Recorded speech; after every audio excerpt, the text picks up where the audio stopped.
Okay, so today and one of this month's Patreon videos, I'm going to be breaking down one more time with PENFLD featuring Joshua Blue. Comes out tomorrow as of the day of recording, but I'm not sure when I'm going to post this. So it might already be out. For those that don't know what it sounds like, here's a little bit of a demo. Okay, glitching.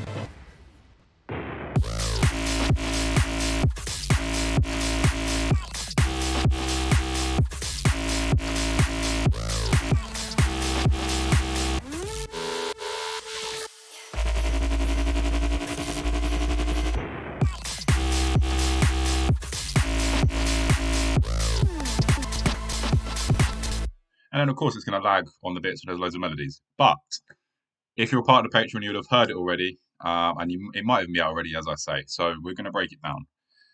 So we'll just start at the top, work our way down through the elements. We've got quite a few sounds going on in the track. There's a lot of automation, a lot of that. So I'd say a good third to a half of what you see is all automations. So we'll just start from the top, work our way down. It's not in my usual structure of like order of sounds. We've got a shout randomly at the top.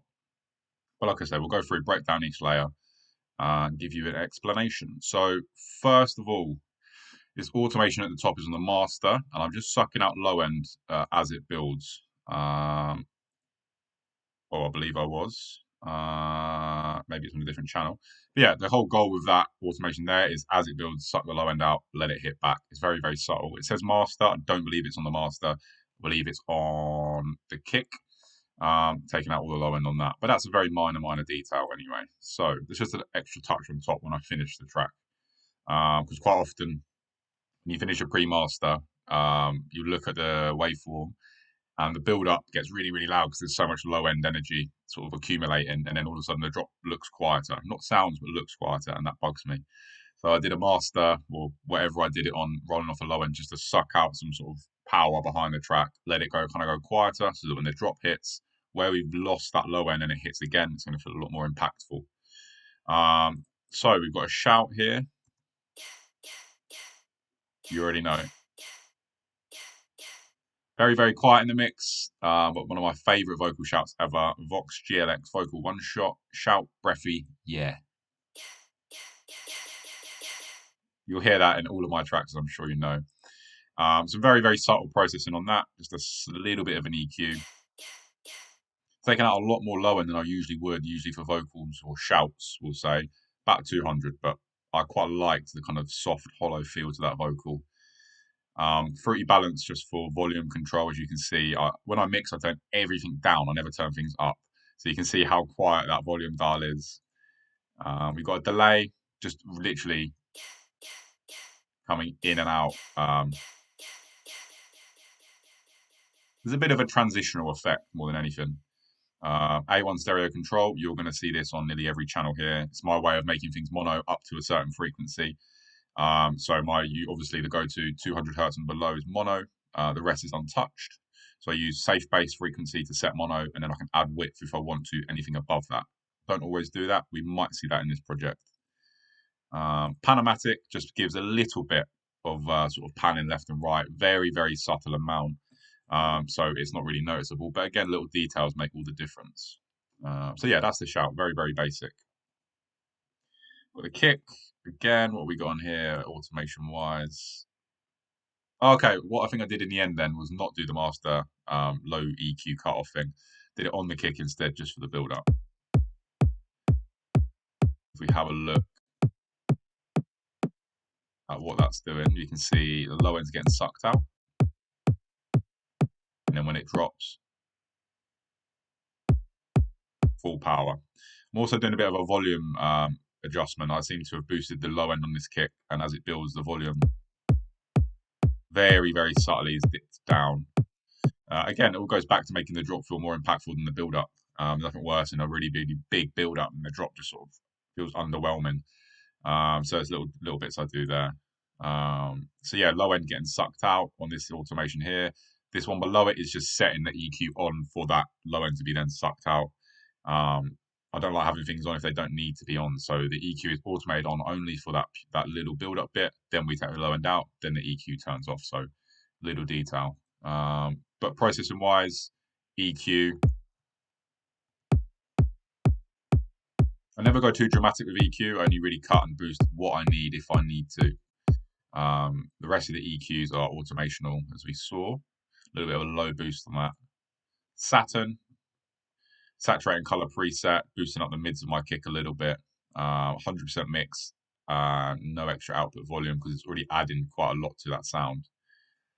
Fruity balance, just for volume control. I don't like to use the mixer faders because that's how I sidechain. As you see, these are moving slightly at the minute. Usually they go a lot more, but in this track, the sidechain didn't need to be too heavy. And in fact, there's actually two sidechains. So what you see here, moving very little amounts, is probably my SSC, which is soft sidechain. I've got HSC for hard sidechain, which we'll have a look at when we get to bases, etc. as well. And then again, just safe bass 200, no extra stereo width on the kick with A1, just tightening up the sort of stereo field a little bit.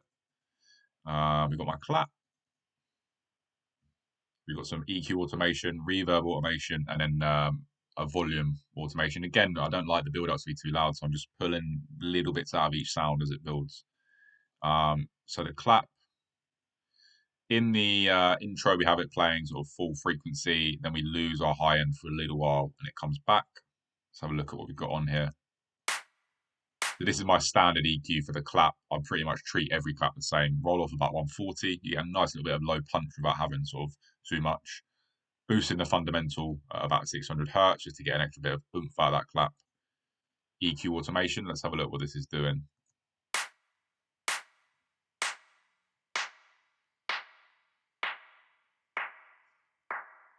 Now, the reason the volume is lower on this EQ as well is because as you cut off frequencies from a sound, it resonates and creates a bit of extra loudness where you're cutting things off. So I'm just dipping the volume to make room for that, essentially, to keep the clap at the same volume despite the EQ changes.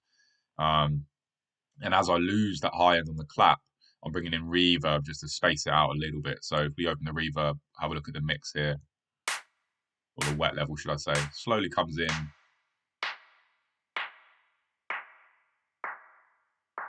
Just to take or add to that clap, really. I'm going to check I'm recording. I've got a funny feeling I'm not. I am. Good. With reverb, usually I'll cut the low end at about 600 hertz, bang on there, to about 1,000. Depends on the sound. I don't really like low, boomy, low end reverb just because it feels messy. So yeah, so the clap, we're rolling off high end and then letting it back in as it builds. We're letting reverb in place of that high end just to kind of fill space. And then the balance, which is the volume automation, ducks the volume a little bit and brings it back. A, like I say, it kind of tightens up the levels of everything. But B, gives the track a little bit of dynamics. It just stops it feeling so robotic throughout. Practically the same processing. Like I say, simple EQ. Saturn, which I believe I've got basic saturator on this one. Actually looking to boost the low end or low mids on that clap. And then quite a bit of volume boost on the high end. Just adding a bit of depth to that clap because I really don't like hollow claps. I like really, as I'm sure you know, loud, thick, fat claps. A1 again. Safe bass is at 300 on this one. I'm not sure why I did that. Soft clipper, just squashing things down a little bit, attacking those transients. Again, just sitting it into the mix a little bit nicer. Fruity balance is the volume automation that we saw. Tops.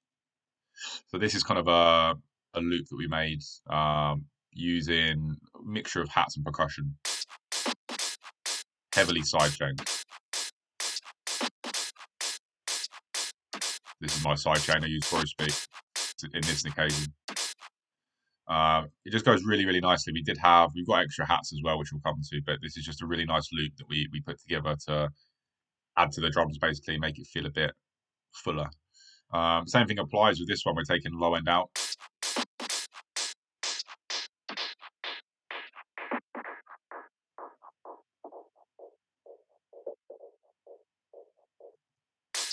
you can see here.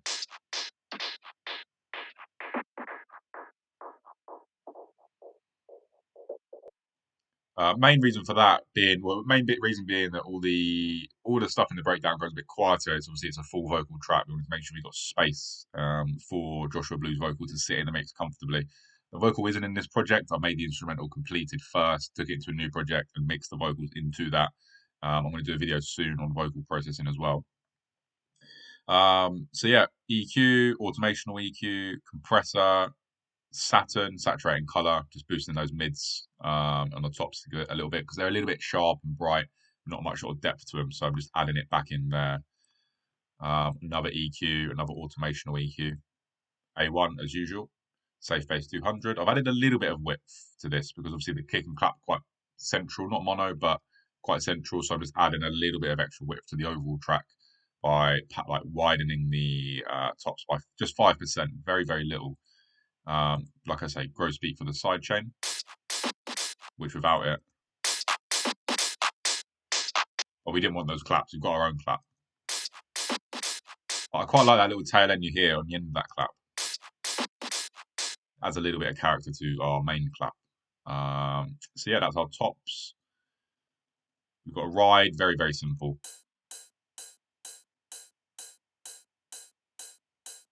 You can see my mixer channels are so quiet.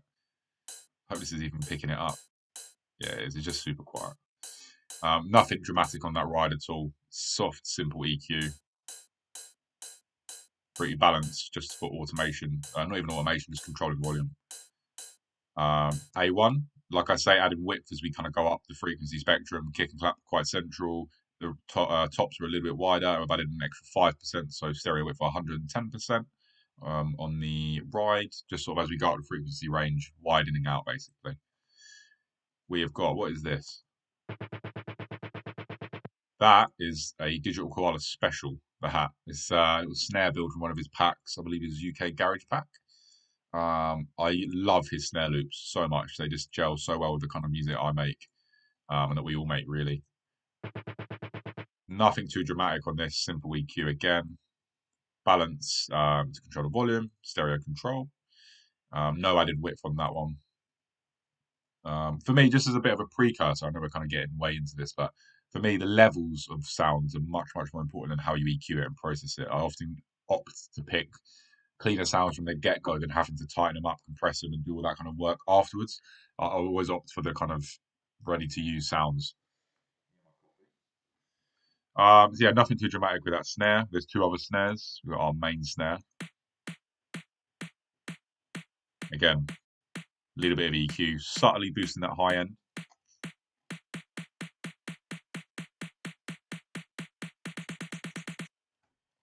A little bit of an EQ. I didn't even use the EQ, apparently. Pretty balanced again, like I say, as a reminder. I use balance on every channel in the mixer to control the volume up and down instead of the faders because the faders are sidechained. A1 stereo, a little bit of extra width, nothing too dramatic there. We've got a snare, which is, I believe, another. Yeah, it's the same as the previous. Just plays for longer. So that's the same as that one, obviously. Don't know why they're in different channels. Don't usually do that. Amen break, something I use a lot in my tracks. Let's open these ones up. So a little bit of automation going on here. Let's have a little look.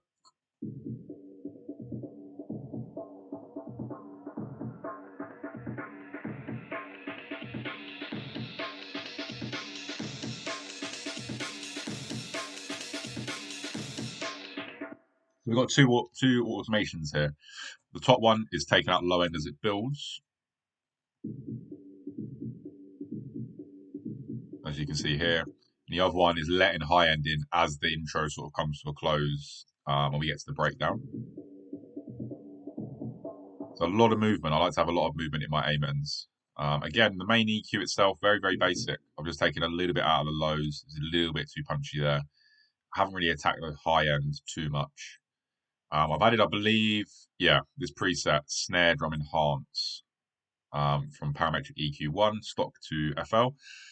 It just adds a little bit to the high, a little bit to the mids, and a little bit to the low mids. Just really for snares and amen breaks, that is the GOAT plugin, the GOAT preset, should I say. It's amazing. It just really makes everything so snappy. A little bit of reverb, as I'm sure you can hear in there.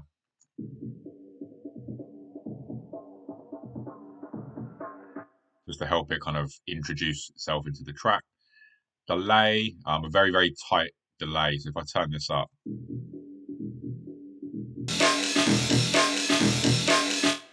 really, really tight, slappy delay, but quite quiet in the mix. It just adds, where the delay is so tight, it almost echoes the sound immediately afterwards and gives it a bit of a wider feel to it. I think it's the slapback delay, I think you call that. So that's our snare.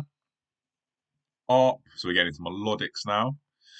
ARP, this was a fun one. So we've got pitch automation. Obviously, just as the melody comes to a close in the build up, I like to start pitching things up just to build a bit of tension.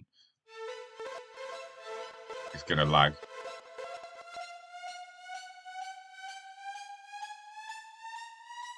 Just to help it kind of come to a close. I believe I made that on Sakura. If so,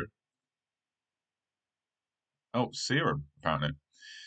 It's a brass short turquoise. It was a splice preset. I thought it was on Sakura. I was going to say that makes sense as why it's lagging, because Sakura is notorious for that. So yeah, pitch automation. We got an EQ on our ARP. Slowly introducing that low end, ready for it to hit the breakdown with full force. I've got a balance for volume automation here just to make sure no reverb or delay echoes over into the pre-drop or into the drop, just keeping things tidy. Processing wise on that, that's very strange. I haven't got a low or high cut on that because I've got it on that one. Never mind. Letting in a lot more low end there than I probably should. But I liked the character and the kind of depth that the ARP had. I didn't really want to cut it too much. It was a bit too hollow for me. Compression, a little bit of saturation, gentle saturator. Not really adding anything to the frequency range. It's just an overall gentle saturation. 37% drive. A1 stereo. Quite a bit of width on this. Again, as we go up the frequency spectrum, this is quite a high sound. We need to add a bit more width to that. Balance. Again, volume control and a limiter. We've got the respace. Excuse my dogs. The respace has got lots of automation on this one. What we got? And that. So, starting with, let me find it in the mixer.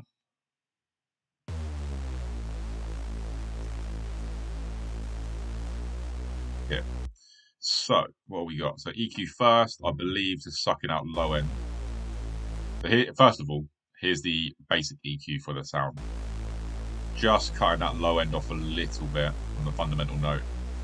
Letting all of that sort of sharp high end, not sharp in a bad way, but bright grit out of that sound in. Low end EQ. Just again, we don't need any of that space down there. So as the note goes up, we're basically following off with the low end. We're going to have another bit of an EQ here. Oh, sorry, a balance. So just fading it out right at the end. Again, making sure that no reverb and delay echoes over into our drop. We don't want that. And then this last one's the pitch, as you can see. So it kind of plays normally, pitches down, comes back up.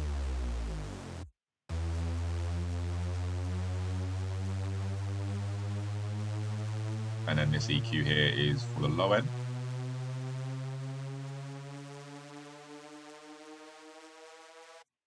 And then another balance, just controlling the volume. Oh, that's for the ARP. Never mind, that's not even the Reese. This is the one for the Reese. As it builds and as it pitches, we're just fading it out. Going back to what I said at the beginning, making sure that the drop feels louder and more impactful than the build-up. Fading things out, putting out low end, things like that really makes a difference. So that's our Reese. We've got a Siren. It's not an Albzzy track about a siren. Heavy, heavy sidechain. Taking out quite a lot of the frequency range and dimmed down the mids. Wanted it to be more subtle, sort of sat in the background as opposed to sitting on top of everything else. Gross beat for sidechain. Quite a heavy, sharp sidechain. Ducks quite quickly, but comes back quite quickly. Balance again for control. A1 stereo control. Safe base 200, no extra width. Panomatic. I don't think I ended up using that. I was trying to pan it around slightly, but it's quite a stereo sound anyway, so I didn't really need to do that. We've got a pluck here.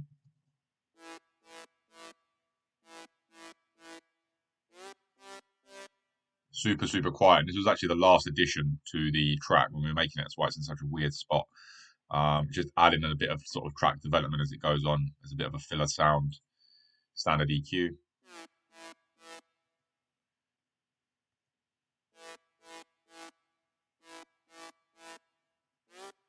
Boosting a little bit at 6K, bring some brightness back. There's an automation. It's not actually doing anything, I don't believe. No. Then some reverb. A1 stereo control again. Balance and limiter. So that one's a bit random. That's just kind of it doesn't actually really add anything to the track. I just thought it did at the time. So we can kind of skim over that. Pad. What have we got in here? So that's probably super quiet to you guys. It's a very, very simple sort of siny pad.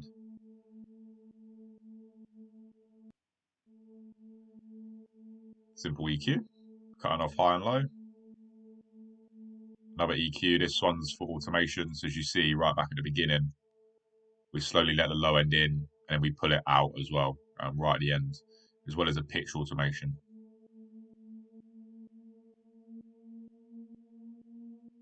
Yeah, again, that's pretty super quiet to you. Very, very background sound. And it kind of just fades out into the distance. That was made on Serum. Yeah. It's a Vasky splice pack. Turn the fuck up, apparently. Fair play. Cool. So we've got a pad, a high pad. That's pretty even quieter to you guys. This is basically a layer to the main pad. Very, very simple. A high sign. Just adding a little bit of high end to that pad. Very, very, very, very, very, very subtle addition to it. As with a lot of my detailing, a lot of these sounds are fairly quiet. I like to have my prioritized sounds, kick, clap, hats, bass, vocal. Effects are there to complement that. They're not there to be in your face, sat on top of it. So I often have pads and things quite far back in the mix. Effects pluck, what we got here.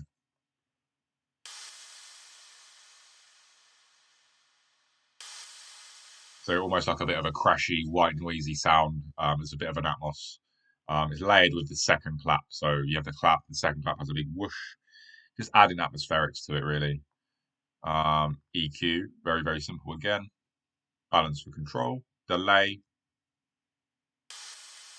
just to help it kind of echo over. I'm curious actually what I made that on. I feel like Serum, probably, yeah. So it's actually a jump up sound, apparently. Cymbal scratch. But I've really sort of smeared it around. And it doesn't really have a transient now. It's more of just like noise. Complements the mix really well. I'm sure you'll be able to hear when you listen to the track in full. In this section, you'll be able to hear that kind of complementing the melodics.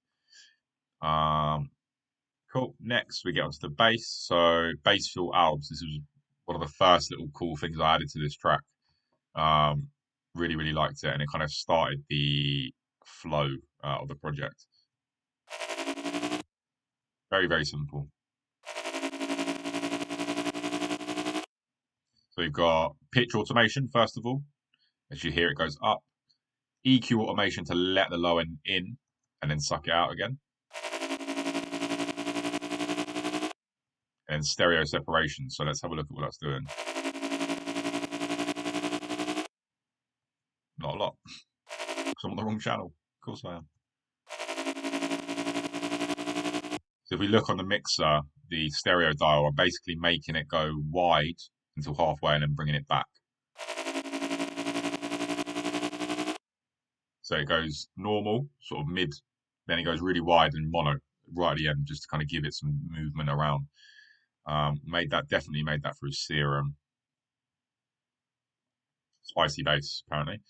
Very, very simple preset. There's no kind of LFO automation. It just plays, but I control it using volume automation, bringing it in and out. Just sort of having a bit more control. We've got Reese on the second drop. In fact, let's just double check I covered all of that processing. Yeah, so EQ, automation or EQ. Gross beat with a fast tremolo. Without that, not good. Love a tremolo. Love a tremolo. Compressor, balance, panomatic. Just got a bit of sort of general panning to it, movement as it plays. I haven't really automated that. Stereo control, limiter, nothing too exciting. Reese second drop.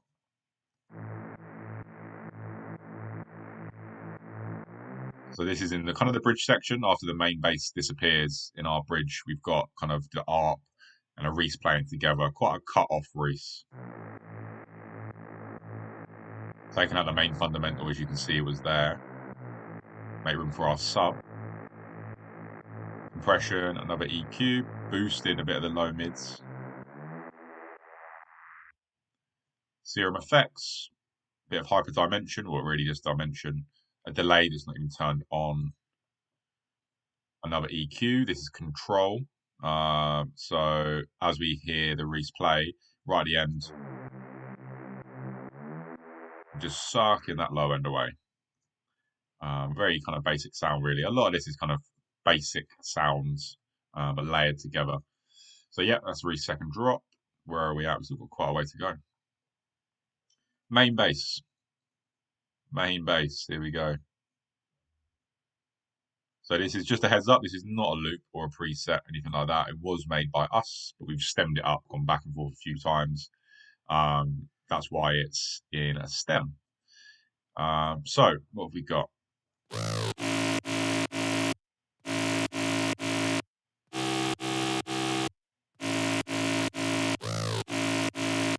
Fairly simple, almost Reese bass, but sort of a little bit of a tremolo, quite a heavy sidechain to give it that pulsy feel to it. But it was started as a Reese bass, and then we've pitched it, as you can hear, certain notes bend.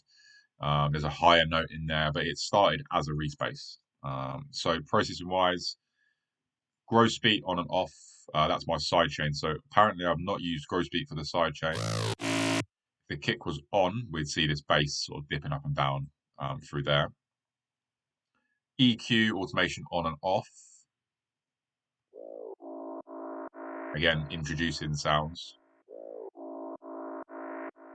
The next repetition. Now it opens. So that's our EQ automation. We've got, this is basically the first, so the first one's the sidechain I didn't use. The second one is the EQ turning on, so when the lines at the top is on, this at the bottom is off. And then this one below it is the movement within that EQ. I've also got a delay, which you can hear sort of at the end of these notes here. And we've got an EQ automation here to suck out all the low end, which is on a bus apparently. There we go. Kind of really pull it off out of the way and then slaps back in. Oh, apparently we have got gross beat then. Further down, never mind. It's just on the insert instead. So I turn it off here because in this insert is the bass and my Albzzy bass fill. So I didn't want this sidechain on there because there's no kick. So it turns off. 1, 2, 3, 4. 1, 2, 3, 4. Then it comes back on.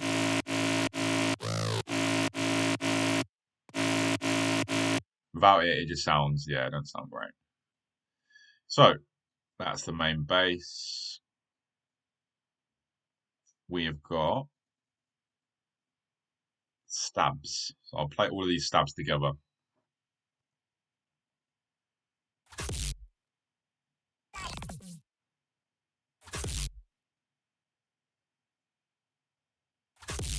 And these are obviously just to complement that main bass and fill in the gaps. Bit of a simple EQ to start things off with.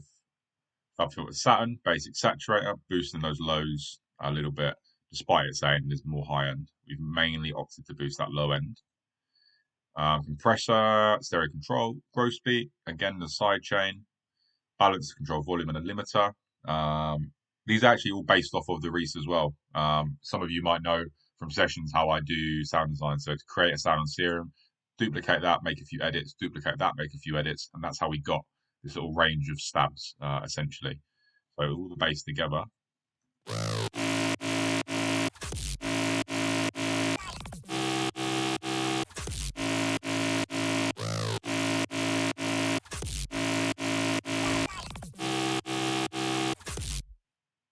There we go. Now, moving on to sub. I don't know why I've got 2 subs. That's a little bit worrying. So yeah, you're not going to be able to hear this as it's sub frequency. So we've got our kind of main sub here. The automation is just, again, blend up low end as it builds. And then sidechain on, turning it off when there's no kick, basically. So there's not really too much cover with that sub. With this sub, it's a layer to that. I'm not actually sure why there's 2. In fact, I remember now. We used the original sub, then I decided against that and made my own. So the first one, ignore that. This is the main sub. Again, if you're not listening on the headphones, you probably won't be able to hear that low end. It's a very, very clean low end because the bass itself has got quite a lot of mid and low power, so didn't need those kind of harmonics on the sub. Processing wise, very simple. EQ would help if it's turned on.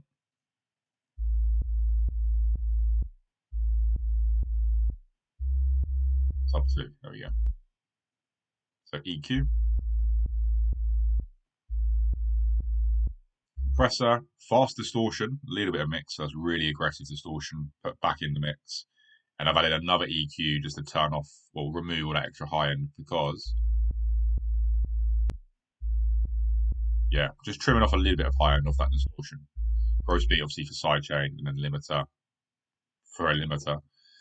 Downers and white noise, this stuff's kind of fairly straightforward. And again, all of my effects are usually sat quite far back in the mix.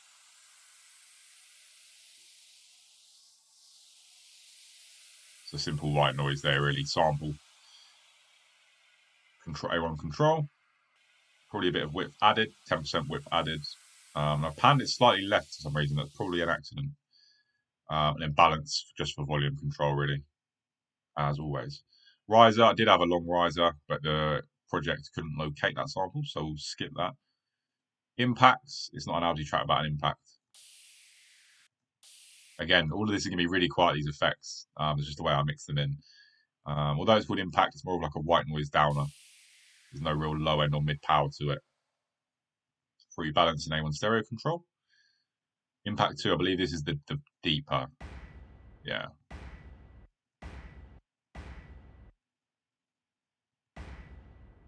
Those are that's usually the kind of impact I opt for in tracks, as I'm sure you'll know. I don't really do too much to effects. It's just a bit of EQ and volume control. Again, I like to pick the right samples to start with. That makes everything else that little bit easier. So there's actually another few impacts. So we have, that's the one I'm sure you'll recognize from me.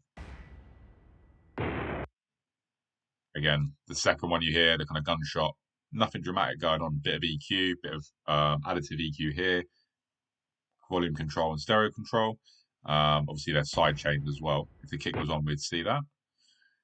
We've got impact 4, more of a downer. Again, very, very quiet. And then impact 5, big sub boomy kind of impact.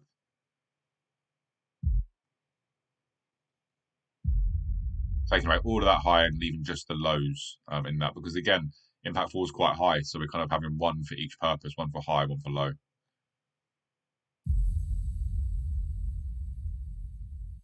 We've also got white noise that starts just before the breakdown, as when the last clap hits to help the transition. Again, this is pretty super quiet. Yeah. We've got, oh, sorry, so the white noise, a lot of these last few details are not going to have much processing at all. Just a bit of EQ, balance, panning, A1 stereo control, and then sidechain as well. We've got swoosh,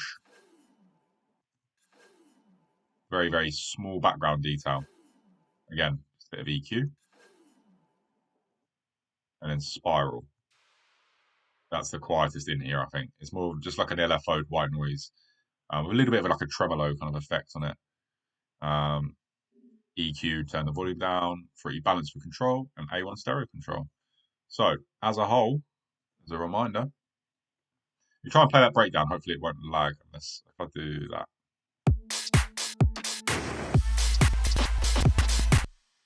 made it worse. Let's try one more time.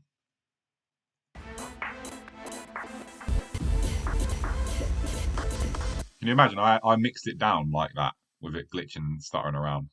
It's Serum, that art for some reason always just fucks around. Let's try it from here.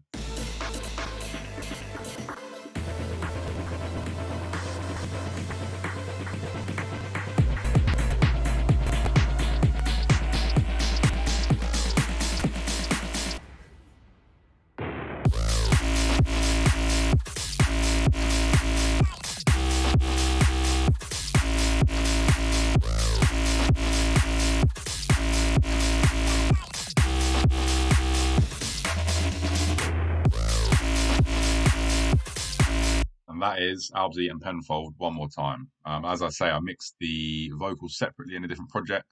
I'm going to do a video on that soon. Um, as I said at the beginning, this might drop after the track's out. It might drop before the track's out. But the track breakdowns are returning for the projects I can actually load and run with OBS, as you can see. Very, very tight on memory. But hopefully this is useful. Hopefully you've enjoyed it. And if the track's out, go support it, go stream it, show it some love. Big ups to PENFLD and Joshua Blue on the collab. This was a fun one. We actually finished this a year ago in February, so a year and a month ago now. Big thanks to Bijou, Duckworth Sound, Dread MC for signing it to D&D. Really gas for the release. Big ups.